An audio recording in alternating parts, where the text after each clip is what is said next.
Jusqu'à 13h30, les midis de culture. Nicolas Herbeau, Géraldine Mosna-Savoie.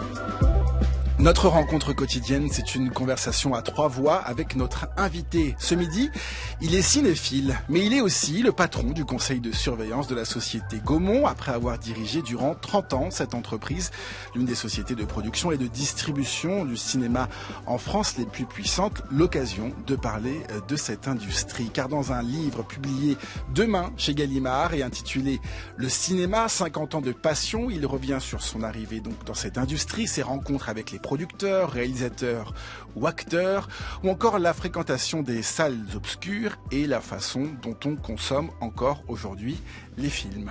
Bonjour Nicolas Sédou. Bonjour. Bienvenue dans les Midis de Culture. Merci. La première question, Nicolas Sédou, qu'on a envie de vous poser ce midi, quel est le dernier film que vous ayez vu vraiment au cinéma, dans une salle de cinéma? Est-ce que le patron de Gaumont va au cinéma dans ces salles? Alors, le patron de Gaumont va au cinéma dans les salles, mais c'est vrai qu'il a le privilège de voir les films dans de moins bonnes conditions, car pour moi, le cinéma, c'est deux éléments. D'un côté, physiquement, un très grand écran, un très bon son, un spectateur très bien assis, et de l'autre côté, l'émotion collective. Alors, je m'excuse, je ne vais pas répondre à votre question. Je vais y répondre autrement. J'ai vu Titanic comme ça, ce qui était à l'époque dans le cinéma Gaumont, Place d'Italie, qui était, je pense, le plus beau cinéma de Paris. Et c'est long, Titanic, 3h15. Oui. Et ce qu'on apprécie le plus dans la qualité d'un spectacle, c'est le silence. Et vous aviez ces jeunes filles, surtout les jeunes filles, il y avait également leurs copains, de 12 à 19 ans, elles étaient là dans un silence religieux, il n'y a pas d'autre mot. C'est-à-dire que elles étaient en train de tomber amoureuses de Leonardo DiCaprio, qui à l'époque n'était pas la vedette qu'il est devenu. Il était quasiment inconnu. Et donc, c'est pour ça, parce que le cinéma... vous êtes dans ces grandes salles. Et ce qui est formidable aujourd'hui, c'est qu'il y a le retour à la grande salle. Il y a des salles plus petites. Vous avez tout d'un coup des enfants qui se mettent à éclater de rire sur un film d'animation. Ou bien vous avez ces mêmes enfants qui sont là, qui se disent « mais qu'est-ce qui va se passer ?» Mais ils sont là, ils sont silencieux.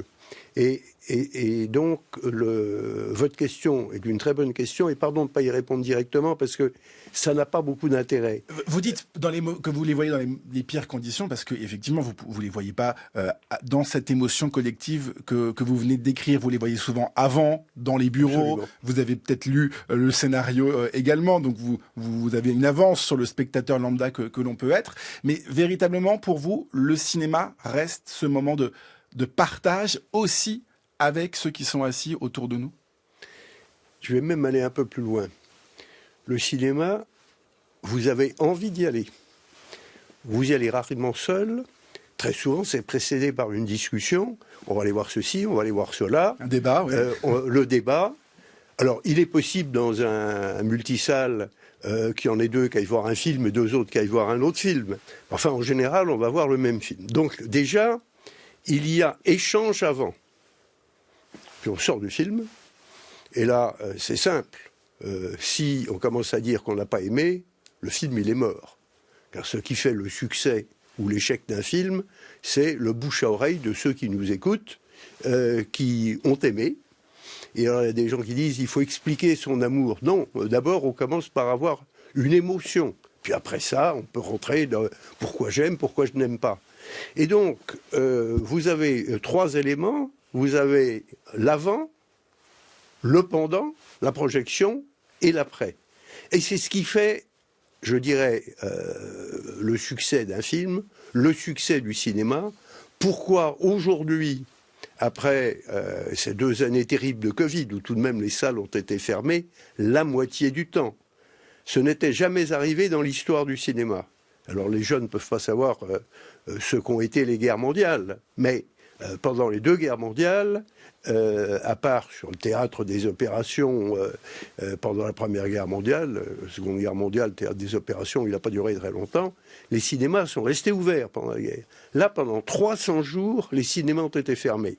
Et cette année, enfin 2023, les spectateurs étaient de retour dans les salles.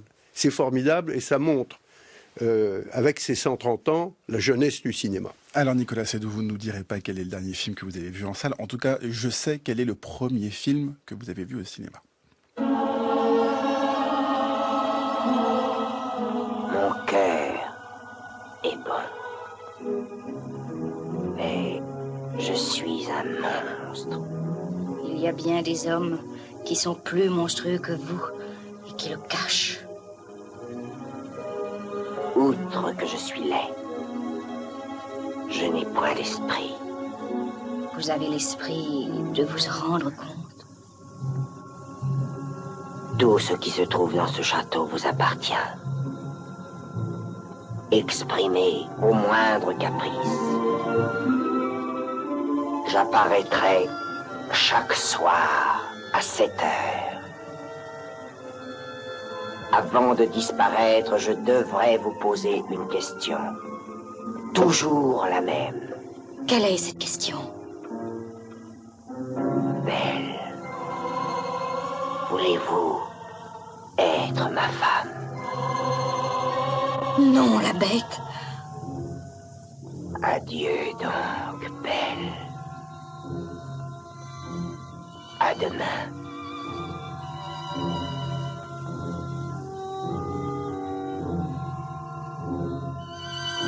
La Belle et la Bête de Jean Cocteau en 1946. Nicolas Seydoux, en entendant et reconnaissant parfaitement la voix de Jean Marais, est-ce que vous revivez cette émotion, ce choc que vous avez reçu, subi à la sortie de ce film?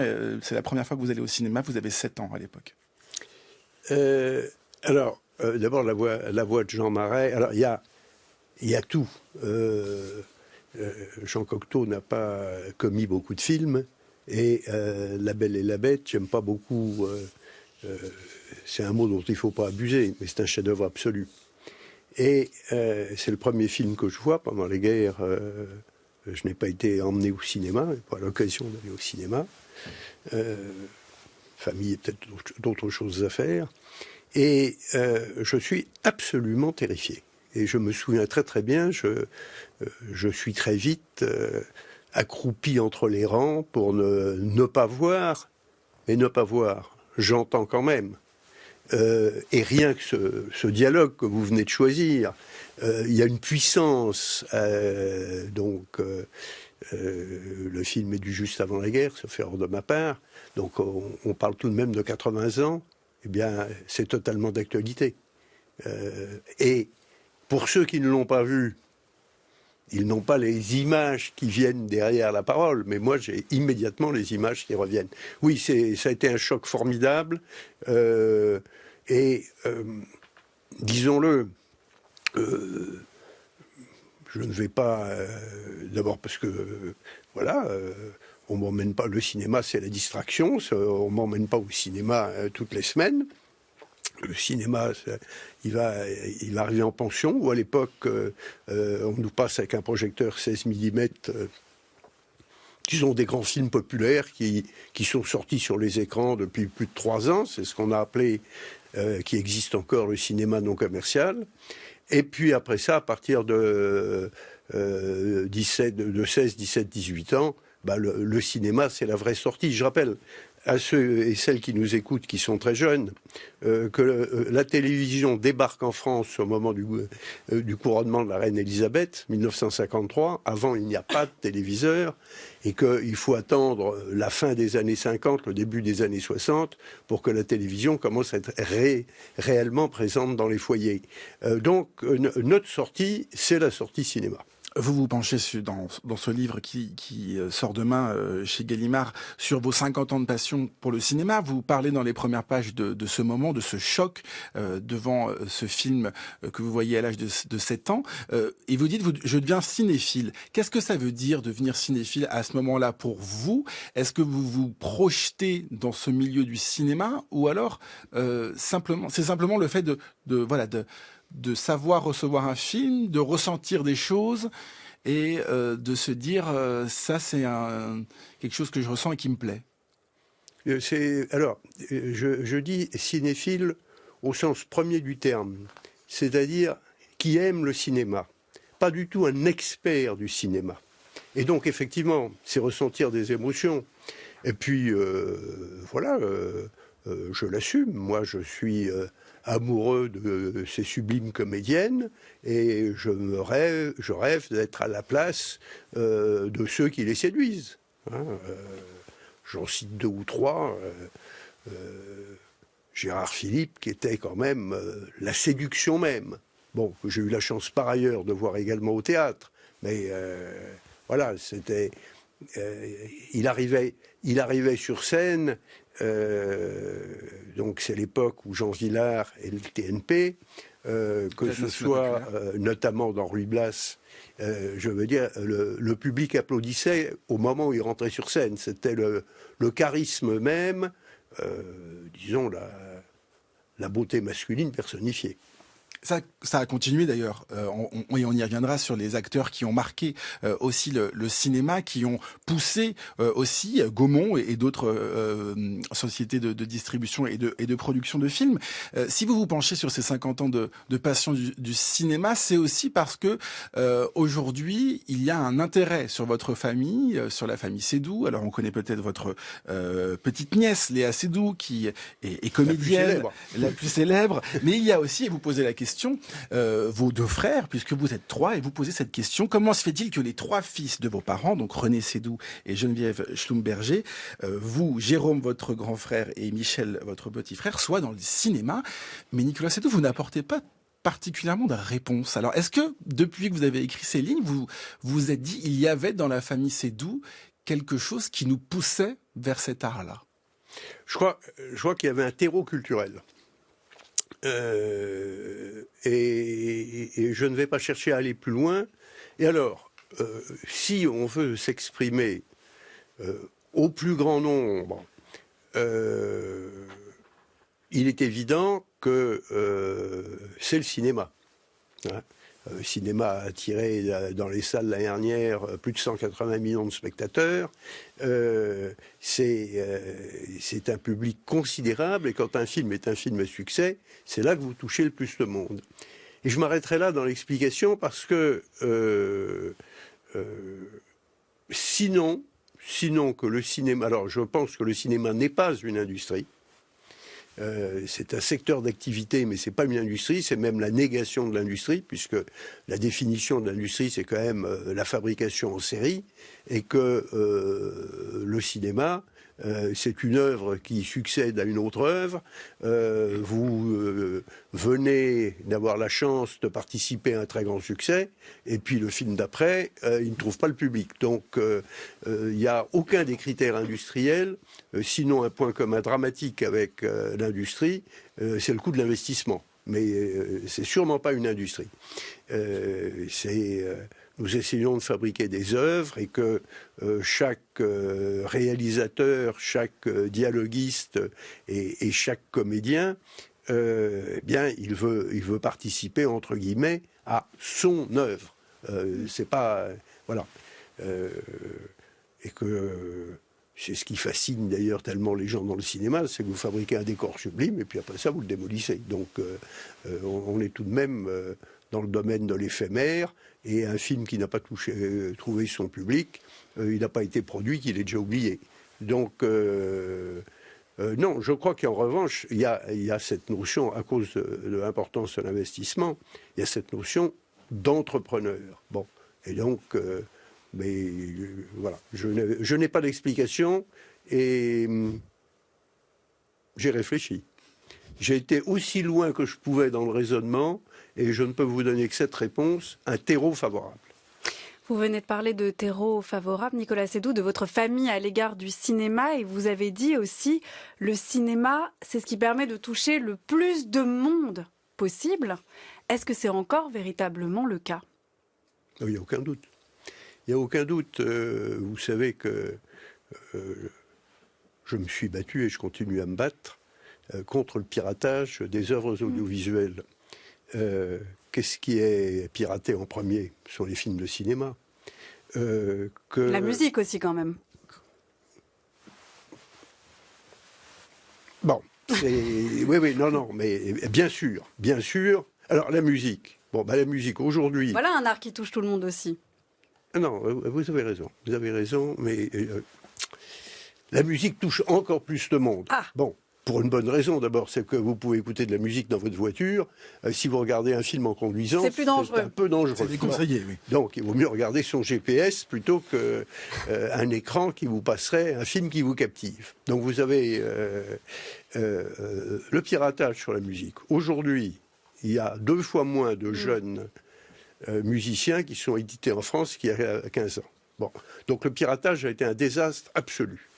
Il se trouve que la littérature est relativement peu touchée parce que le livre numérique n'a pas explosé, comme certains le pensaient dans toutes les prévisions que chacun fait à un moment donné. Il n'y aura plus de livre papier.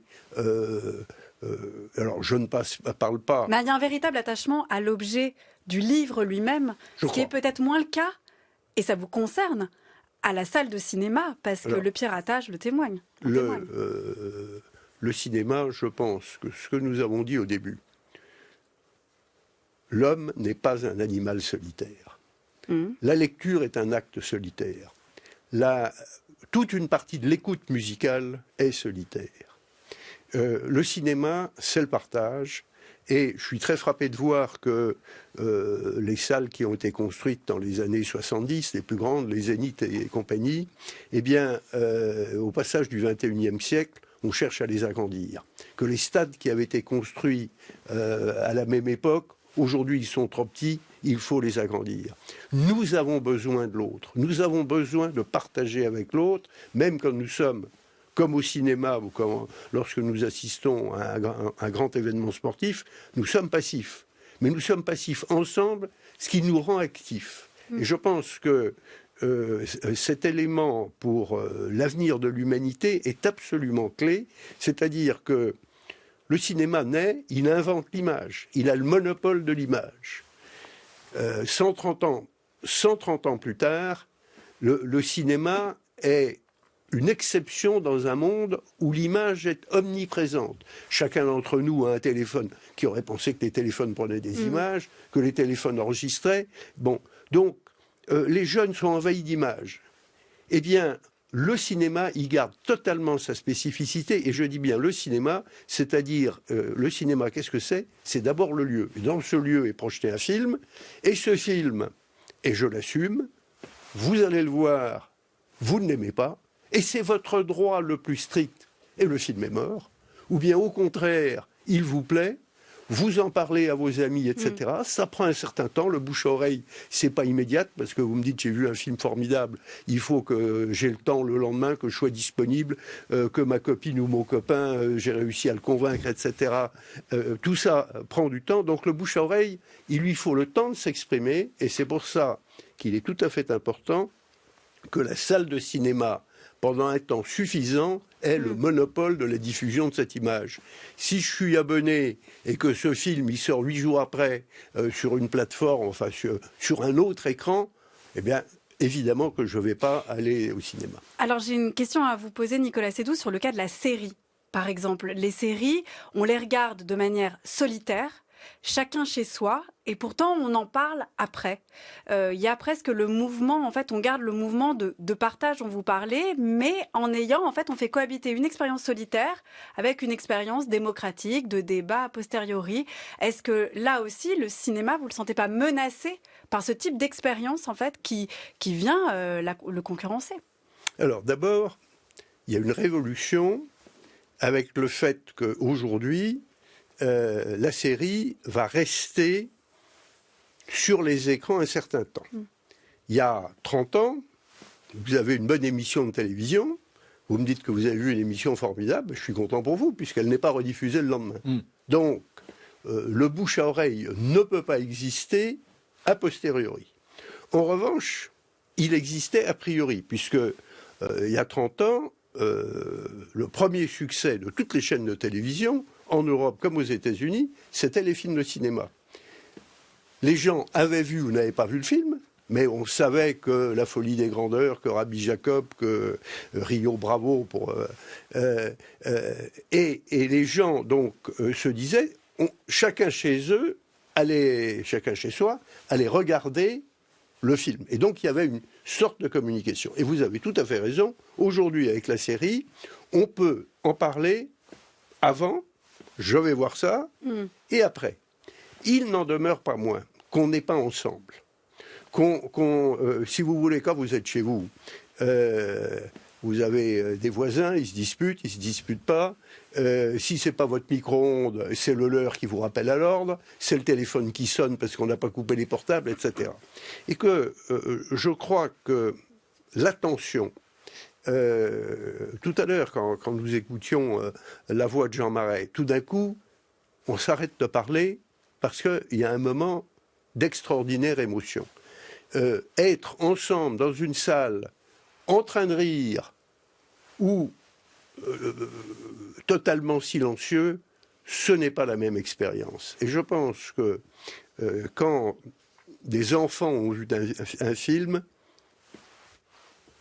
40, 50 ans après, ils se souviennent d'avoir vu ce film. Ils ne se souviennent pas des séries qu'ils ont vues.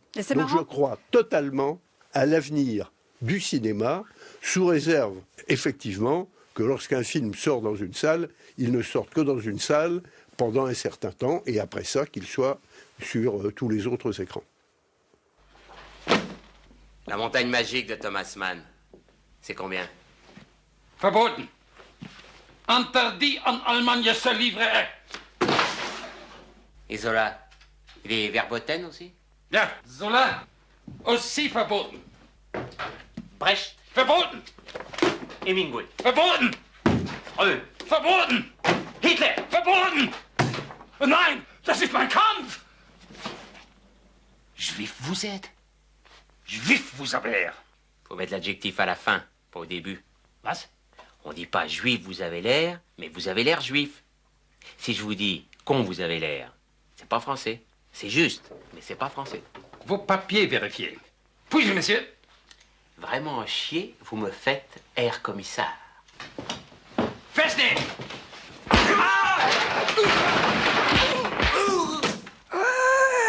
Heil Hitler! Haltet ihm die Arme fest!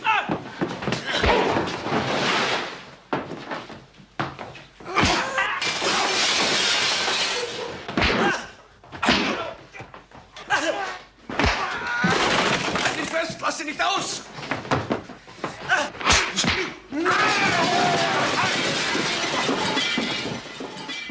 L'As des As de Gérard Houry, 1982, produit par Alain Poiré, avec cette voix aussi reconnaissable que celle de Jean Marais, celle de Jean-Paul Belmondo. Nicolas Seydoux, c'est un film marquant pour vous, presque symbole. On est en 1982, vient de le rappeler Géraldine, c'est-à-dire 6 ans après votre arrivée à la tête de Gaumont en tant que président-directeur général. On est au moment où ça fonctionne bien pour Gaumont. C'est l'apogée presque de cette entreprise. Quel rôle jouent justement les acteurs, les têtes d'affiche, une personnalité comme Jean-Paul Belmondo à ce moment-là? Alors, c'est une époque où le cinéma français a des stars. Il y en a une qui est encore vivante, et malheureusement la façon dont on en parle est dramatique. C'est son alter ego, c'est Alain Delon. Peu de temps avant, avec le même Alain Delon, il y avait Alain Delon et Romy Schneider, qui était quand même un couple mythique. Quand on voit une affiche ou une photo de la piscine, voilà. Je dis un mot d'Alain Delon parce que je trouve que ce qui se passe autour de lui est dramatique en ce moment. Il se promenait avec ce petit badge quand il était à Cannes il y a encore 5-6 ans. Star. nous avons tué ce mot. Et quand je dis nous, c'est le mot vient des États-Unis. Eh bien, il n'y a pas l'équivalent des Gary Cooper, des John Wayne, des Rita Hayworth, des Greta Garbo. Bon, c'est-à-dire que la société veut que tout le monde soit pareil. Bah, tout le monde n'est pas pareil. Hein. Le président de la République, il est élu au suffrage universel. C'est pas mon cas. Voilà. Donc non, mais ce que je veux dire, c'est que cette idée. Je veux dire, quand vous dites... Un ancien président de la République qui disait « je suis normal ». Non, le président de la République, il n'est pas normal, que ce soit le président de la République française. Vous faites référence à François Hollande, je le précise. Oui, c'est vrai que les jeunes... je le dis. Non, les jeunes, je pense qu'ils le connaissent quand même. Hein. Il était... Non. Mais quand vous dites qu'on a tué les stars, c'est-à-dire qu'on a désacralisé ce que ces acteurs et actrices représentaient à l'époque, qui aujourd'hui n'existe plus. Ce dont je suis sûr, c'est qu'à l'instant, vous n'avez pas de stars en France, et Leonardo DiCaprio, que j'évoquais tout à l'heure, me semble pas être une star au niveau d'un Gary Cooper, voilà. Et donc je pense que oui, que la société, et je porte pas, comment dire, je porte pas de jugement de valeur, je constate. Ce qui est sûr, c'est que Belmondo, c'est très intéressant parce que c'est un saltimbanque, puisque c'est un comédien, mais qui est fils de membre de l'Institut. Et ce fils de membre de l'Institut, justement, il va faire de la boxe. Donc il y a un paradoxe absolument formidable. Et je pense que c'est, quand on voit son parcours de à bout de souffle jusqu'à la Stésasse, je m'arrête là, c'est extraordinaire. Et ce que je cite, parce que ça j'en étais le témoin, c'est qu'après son AVC, la Mostra de Venise lui rend hommage. Il est poussé par son fils Paul dans les ruelles de Venise. Et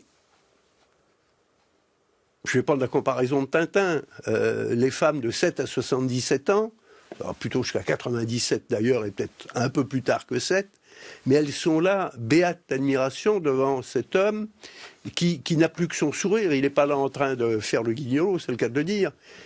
Mais son sourire est éclatant. C'est on dit de certains personnages qui sont charismatiques, je crois que c'est la définition d'un très grand comédien ou d'une très grande comédienne. C'est que, voilà, il y a un regard qui perce n'importe quoi et qui fait que personne ne s'aperçoit qu'il est immobile sur son fauteuil. Est-ce qu'aujourd'hui, il n'y a plus de stars ? Moi, je pense par exemple, et c'est peut-être une question de génération, mais à Omar Sy, qui a été porté par le film Les Intouchables et qui depuis a une carrière jusqu'aux États-Unis. Est-ce qu'il y a plus de stars aujourd'hui aussi parce qu'il y a beaucoup de films ? Il y a énormément de films qui sortent tous les mercredis dans les cinémas de France. Est-ce que du coup cet effet star un peu mythique s'est peut-être dissous, en tout cas dilué dans la production cinématographique aujourd'hui en 2023 ? Je crois qu'il y a aussi le fait que c'est plus difficile de se protéger parce que ben voilà, au-delà de la caméra professionnelle, vous avez tout le monde a une caméra dans sa poche et que donc le moindre propos peut être transmis, transformé. Voilà. Je pense que c'est une évolution de la société. Aujourd'hui, vous voyez dans un journal Macron. Il y a quelques décennies, il y aurait toujours eu le prénom. Et quelques décennies auparavant, c'est le président Macron s'est exprimé. Voilà. Je pense qu'il y a une évolution du langage, il y a une évolution des mœurs. Il y a de moins en moins de vouvoiement, de plus en plus de tutoiement. Je pense que le fait que nous communiquions, nous ayons la possibilité de communiquer avec le monde entier à tout moment, à couper des barrières qui étaient des barrières culturelles. Alors après ça...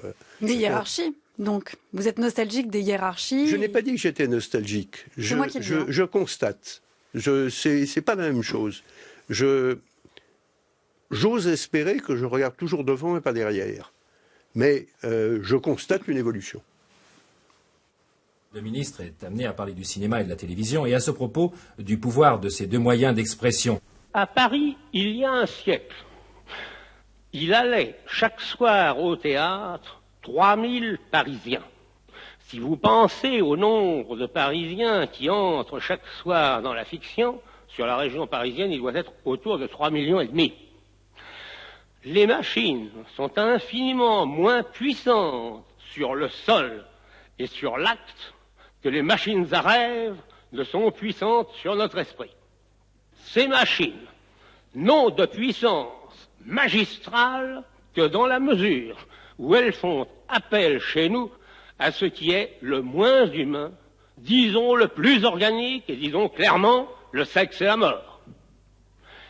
Si nous acceptons une fois pour toutes, sans contrepartie, que cette immense puissance qui ne fait que commencer joue sur le monde avec ses propres moyens, il en va tout simplement de ce que nous appelons la civilisation. C'était le 9 novembre 1963, André Malraux, ministre de la Culture, dans les actualités de 20h. À l'époque, il parle Nicolas Seydoux, de la puissance destructrice des machines à rêve que sont la télévision et le cinéma. Pourtant, vous dites dans votre livre que André Malraux a fait du cinéma le 7e art. D'abord, il a fait un film, Mourir à Madrid. Et je pense que si le journaliste l'avait interrompu ou après lui avait dit « Mais enfin, monsieur le ministre, vous avez appelé le cinéma le 7e art, le romancier que vous êtes a fait un film qui est un film, qui est un vrai film, qui est, comment dire, tout à l'heure, on avait... moi, j'ai pas entendu ces propos de l'occupation, mais j'ai vu la place de la Concorde déserte avec des soldats allemands. J'ai un père qui est en captivité pendant 5 ans, il me quitte chez 6 mois, il me retrouve, j'ai 6 ans. Et que je trouve que le cinéma est incontestablement le 7e art. Alors d'abord parce que, je m'excuse de l'expression, mais il pique un peu partout. Alors, ne parlons pas de la littérature, où c'est un rapt permanent. La musique, où c'est un accompagnement... bon. Et donc, je crois que... Je suis tout à fait étonné des propos d'André Malraux. Je n'avais pas du tout cette interview en tête. Parce que je crois que la culture, il ne faut surtout pas... c'est ce que je n'aime pas dans le mot cinéphile actuel. C'est-à-dire qu'on est un spécialiste et on va vous analyser telle ou telle image. Ce que j'aime, c'est le sens propre. On aime le cinéma, on aime la littérature, on aime la musique, et on peut aimer la musique et ne pas aimer Olivier Messiaen. C'est-à-dire que chacun a le droit d'aimer certains morceaux de musique, d'aimer certains films. Et je crois que le cinéma, c'est l'accès à la culture de ceux qui n'en ont pas. Parce que c'est effectivement, et particulièrement le cinéma américain, qui se veut un cinéma rassembleur dans un pays qui a été un pays majeur d'immigration, donc avec des hommes et des femmes de cultures différentes quand ils arrivent. Et donc c'est vrai que le grand cinéma américain populaire est un cinéma rassembleur. Les cinémas en Europe sont beaucoup plus des cinémas qui sont fondés sur nos diversités culturelles. Bergman, il n'est que suédois. Rossellini, Fellini, ils ne sont qu'italiens. Et que nous faisons d'abord un cinéma français.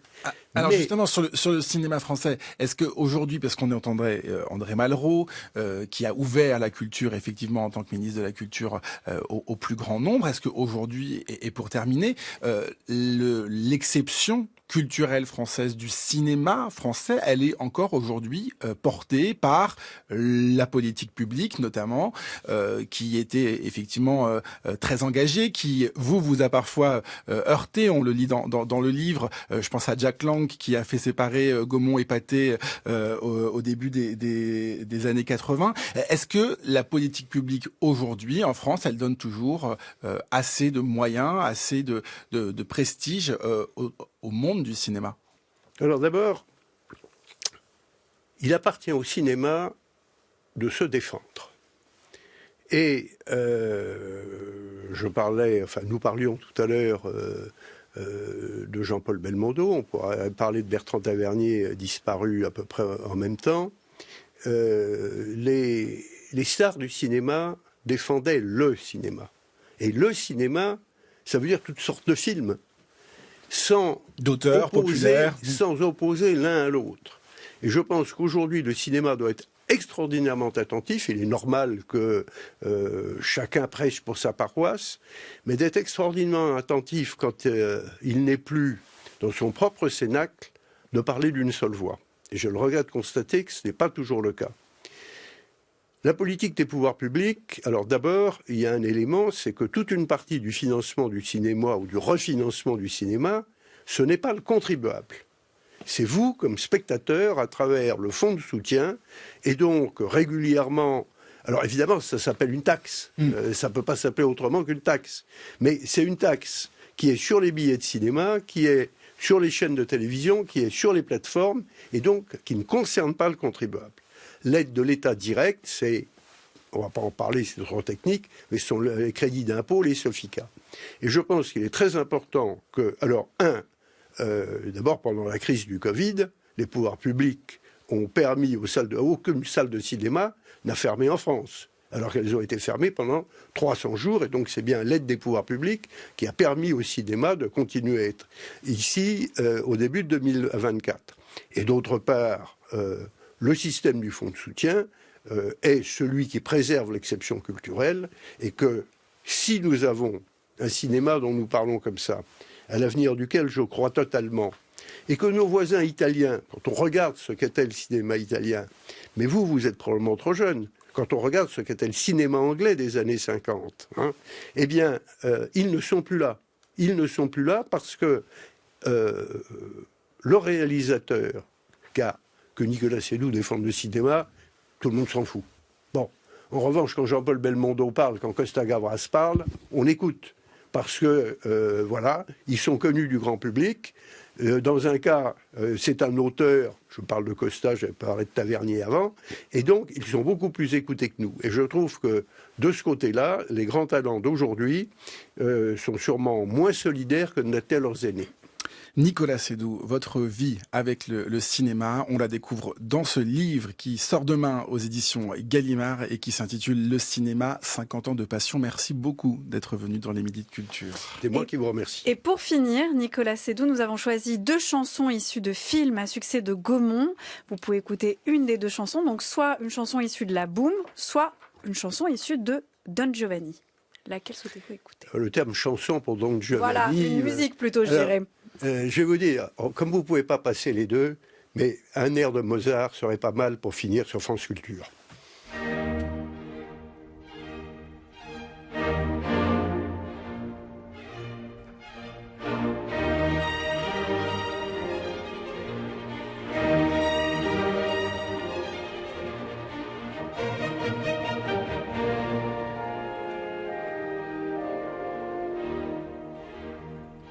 Chi mi dice mai quel barbaro dov'è? E per nascosto mai, e mi racconte che racconte. Merci beaucoup, Nicolas Seydoux, d'être venu sur France Culture. Dans les Midis de Culture, une émission préparée par Aïssa Touane-Doy, Anaïs Isbert, Cyril Marchand, Zora Vignet, Laura Dutèche-Pérez et Manon de la Selle. C'est Louise André qui réalise cette émission et Dalia est à la prise de son ce midi. À demain, Géraldine. À demain, Nicolas.